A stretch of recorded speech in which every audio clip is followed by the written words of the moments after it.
In December 1995, on a quiet farm track in Essex, three men sat inside a Range Rover. Moments later, they'd all be dead, shot execution style in one of Britain's coldest and most mysterious gangland murders.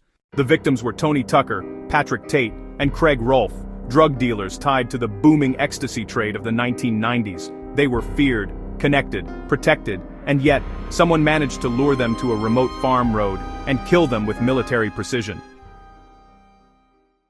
The Essex Boys operated in a world fueled by cash, drugs, and violence. Britain's rave culture was exploding, and ecstasy was worth its weight in gold. Tucker handled the club security, Tate ran the muscle, Rolfe managed deals. Together, they built an empire. But power breeds enemies. Rumors spread that a major deal had gone bad. Someone felt cheated. Someone wanted revenge. On December 6th, the three men were told about a big opportunity. More money, more product, a meeting they couldn't refuse. They drove into the countryside, unaware they were heading into a trap.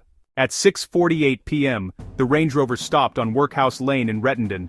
The killers approached the vehicle and fired a shotgun through the front window.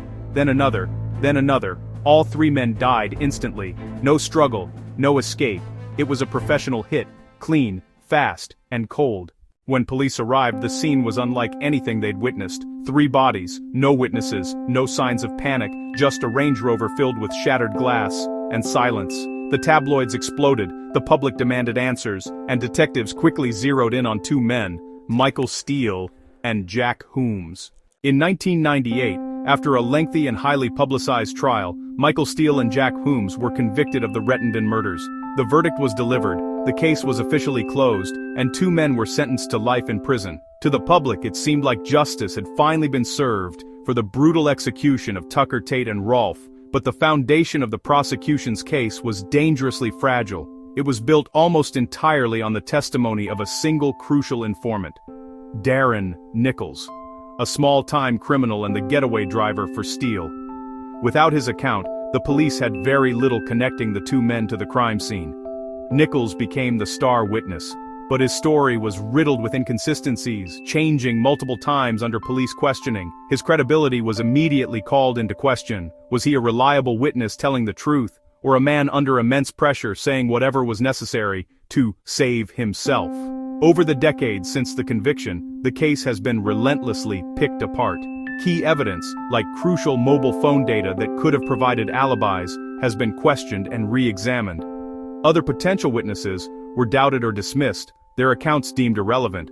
And the motive, the fundamental reason for such a high-risk execution, remains frustratingly cloudy and debated to this day. Many, including investigative journalists and legal experts, now believe the wrong men are behind bars, victims of a flawed investigation desperate for a conviction. Others whisper of a darker possibility, that corrupt officers knew far more than they ever revealed, burying the truth to protect powerful figures hidden in the shadows. In 1998, Michael Steele and Jack Holmes were convicted of the murders, but the case was built almost entirely on the testimony of one informant, a supergrass witness whose story shifted and changed over time, raising serious doubts. For decades, questions have remained, echoing through the halls of justice and the back alleys of the criminal underworld. Was justice truly served that day in court, or was the real, unvarnished truth simply buried under layers of convenience and official narrative? Today, the truth behind the Essex Boys murders is still trapped in the shadows, a ghost haunting Britain's criminal history. It's a secret protected by a code of silence, a wall built by those who fear what might be revealed if it ever crumbled. It remains hidden behind corridors of power and influence, shielded from public view. And it's buried beneath a level of corruption so deep, so entangled with the very systems meant to uncover it, that some believe this case was never meant to be solved. This is Crime Vault, where the truth isn't just hidden, it's protected.